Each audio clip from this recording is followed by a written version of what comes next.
So mga ka-idol, kayo ba ay nakaranas na ng ilang taon nagtatrabaho, araw-araw nagtatrabaho, buong maghapon nagtatrabaho, walang sahod ng ilang taon? So, kung bago pa lang kayo sa aking YouTube channel na ito at hindi pa kayo nakapag-subscribe, huwag kaligtaan yung i-subscribe yung aking YouTube channel at bago panuorin ang video na ito, huwag kayong kokorap at ito ay makaka-relate sigurado kayo dito sa aking video na ito. Alright, let's go! So mga ka-idol nga, yung tinutukoy ko na ilang taon at araw-araw nagtatrabaho at ilang taon magtatrabaho siya walang sahod. Yung mga housewife, mga asawa sa bahay. Alaan nyo ha, araw-araw silang tatrabaho, naglilinis ng bahay. Pag may buong maghapon yan, pag may pasok, ang mga anak at estudyante, sila nagpe-prepare, madaling araw pa lang, gising na yan.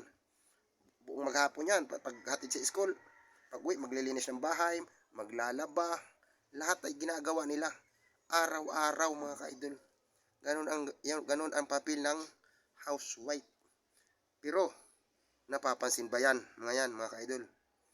Pag sila binibigyan ng budget, hinahanapan pa ng kanilang asawa kung saan napupunta. So, tama ba yun? Eh, nagtatrabaho na nga sila na walang sahod. Ilang taon. Kung ilang taon kayo magkasama, yun ang tagtatrabahoan niya at pagserbisyo yan sa'yo kung ikaw matrabaho kasi sa bahay lang siya, mga ka-idol. So, hindi pa rin siya napapansin. So, sa mga nanay ngayon na makakapanood ng video na to, makaka-relate kayo. Panoorin yung video na to hanggang dulo. Kasi para to sa inyo. Sa mga asawa naman ng mga lalaki dyan na hindi napapansin yung kahalaga ng asawa, panoorin din yun to. Kasi dapat, minsan, bigyan natin ang ating mga asawa ng halaga. Kasi araw-araw sila nagsiservisyo sa atin pag tayo may trabaho. Araw-araw tayo nila inalagaan, pinaglalaban ng damit, pinaglilinis ng bahay, pinaghahaing pagaling tayo sa trabaho. O, yung mga anak natin, hinahatid sa school. Tapos pag uwi sa bahay, maglalaba ng mga uniform o yung mga damit natin sa pangtrabaho. Grabe ang sakripisyo ng housewife mga ka-idol. Kaya dapat, minsan, bigyan natin sila ng halaga.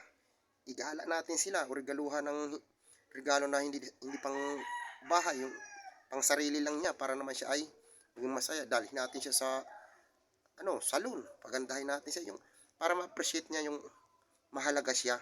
Kahit siya ay nagtatrabaho kasi wala nang mga siyang sahod sa ganun. Nagkakapira nga siya, budget lang. Tapos minsan nauubos pag kinakapos, pinaghahanapan pa kung saan napupunta.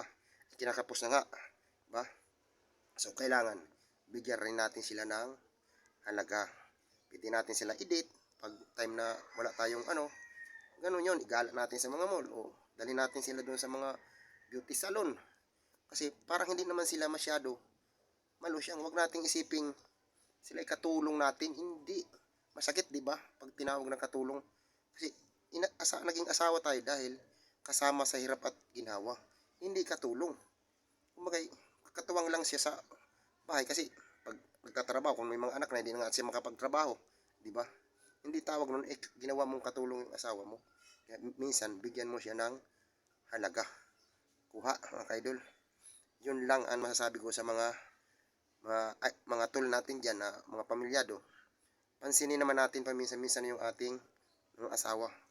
Huwag natin silang pabayaan na malusyang na lang sa kakatrabaho at serbisyo sa atin.